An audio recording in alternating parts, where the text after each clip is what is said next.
Xpeng, the leader there, they sold more than 30,000 vehicles in January. That was a more than 250% increase. When you come to Washington, D.C., what you want the most is power. And it is very clear that he has that right now. All that and more. So let's get to it. Tesla stock is up in the pre-market after that really dismal day. Currently sitting at about $384.30. For the week, Tesla stock is down over 3%. Since the election, roughly, TSLA is up over 50%. It wasn't just Tesla that took a hit yesterday, folks, but considering Elon Musk is in the spotlight, the legacy media was all over that like white on rice. But first, we had a few of the Chinese EV startups reporting numbers. Let's check on that. Your eye on Chinese EV makers. Thought that was going to be losses across the board. It seems like more of a mixed picture, though, following the January sales. How do those look? That's right. There were some strong sales there, but there were leaders within them. Xpeng, the leader there, they sold more than 30,000 vehicles in January. That was a more than 250% increase on a year-over-year basis. So you saw strong volume there. It's self-driving technology. You're seeing wide adoption. We're seeing some penetration in urban driving. They're up more than 80% for that. Li Auto, they delivered nearly 30,000 vehicles in January. So they're shrinking that leadership that you see with Xpeng. They're closing in on Xpeng. In terms of its model, that is still the best-selling model. That's its long-range EV in China, the L6 model. That's the biggest leader there.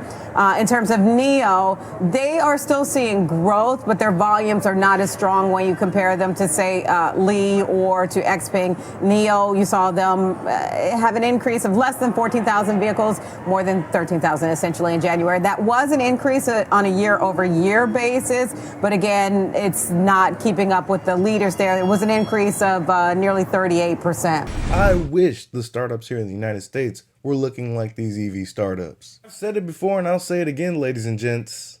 Tesla can't do it all by themselves.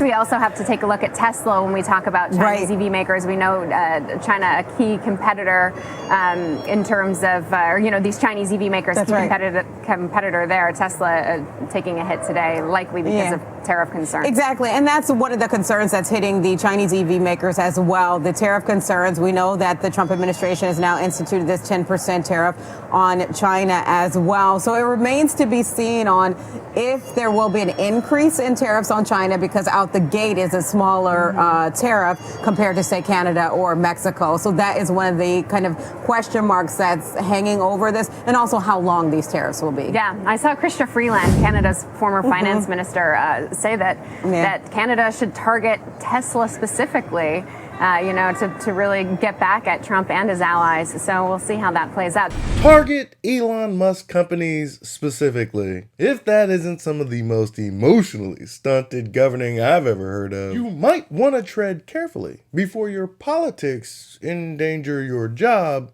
and start hurting your constituents. Tesla taking the biggest hit, down 6%. That's not the only potential headache for Elon Musk. Leaders in Canada are going after his ventures specifically. They're not even just targeting Tesla. Deirdre Bosa has more for Tech Check. Hi, Deirdre. Hey, Kelly, it's not just Tech Check. It's not just Tesla. Ontario Premier Doug Ford, he has ripped up the province's contract with Starlink, worth some 100 million Canadian dollars, adding Ontario won't do business with people hell-bent on destroying our economy. In response, Musk posting on X, oh well, that was just about 30 minutes ago. Now, to put that number in context, it's only about 68 million US dollars, a very small amount for SpaceX, whose revenue is estimated to be in the billions annually. But still a setback for Starlink, which has been embraced by Canadians in more remote locations that do struggle to get cheap, reliable internet access. Doesn't sound like a setback for Starlink to me. Sounds like a setback for the Canadian people, brought on by the leaders that they elected, cutting off one's nose to spite their face. SpaceX, Starlink, they're gonna be just fine. Those Canadians without access to cheap internet, well, that's a different story. One that could result in a government upheaval if they continue to pursue these childish political antics. Early line was that Musk was the biggest winner from Trump's election and that his political pivot, his ownership of Twitter, it was all brilliant. It had created hundreds of billions of dollars of wealth for him seemingly overnight. Are we playing that in reverse now? You look at the year to date and kind of election to date impact on Elon Musk, it's still pretty positive there, Kelly. And when you come to Washington, D.C., what you want the most is power. And it is very clear that he has that right now. How long that lasts, most people around Donald Trump have an expiration date. That's going to be an open question. But in that same token, because I'm very judgmental when it comes to the people that are orbiting Trump and how they are expendable, to say the least. For me, it's hard to put Elon Musk in that category considering how valuable he was to getting Trump elected. On top of that, Elon Musk holds a tremendous amount of power. With or without Trump, the world's richest man is entangled in the U.S. government, SpaceX, Starlink. I have a feeling quite a few government vehicles are going to be turned into Teslas as well. Let's just say it's going to be a little bit tougher to get rid of Elon Musk than, say, the revolving cabinet door that was installed in President Trump's first term. A word to the wise Tesla investor: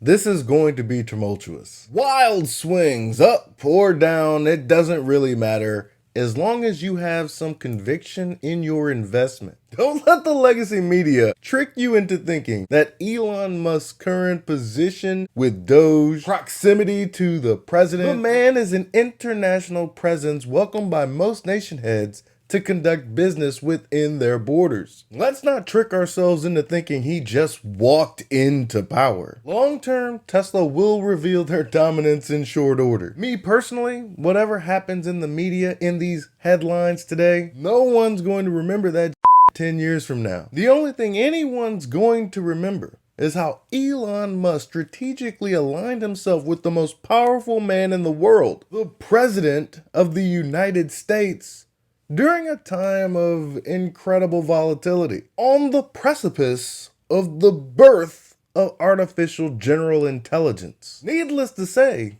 these next few years, they're going to be quite exciting. this is a relationship that is in the public, very unusual, unprecedented for modern times. It's not unusual for business interests to have the ear of a president. It is very unusual to have an individual in D.C. without a official government job having this much impact on the government, Kelly. Let me put it this way from Tesla shareholders' point of view, because I believe that's the only publicly traded of his companies, although we all know the valuation of Starlink. We hear about the valuation of X, maybe on the rebound lately. Regardless, you know, originally the line was Tesla shareholders are benefiting tremendously from kind of his access to power. Does today show that there might be a flip side to that, which is that if things don't go great, that his companies are the ones that are going to face retaliation, and the extent of which we don't know, but could shareholders get frustrated with that?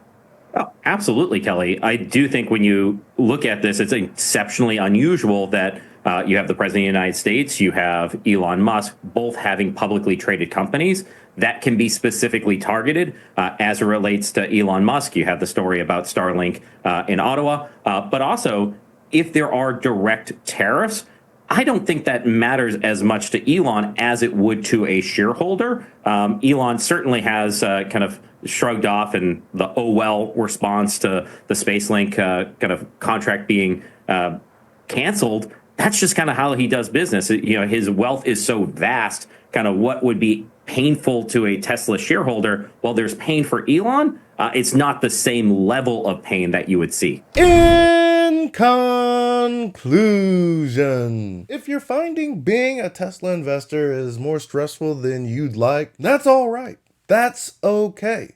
My advice would be to get rid of the investment and focus on something with a little less volatility. Bonds or money, I don't know, whatever the fuck.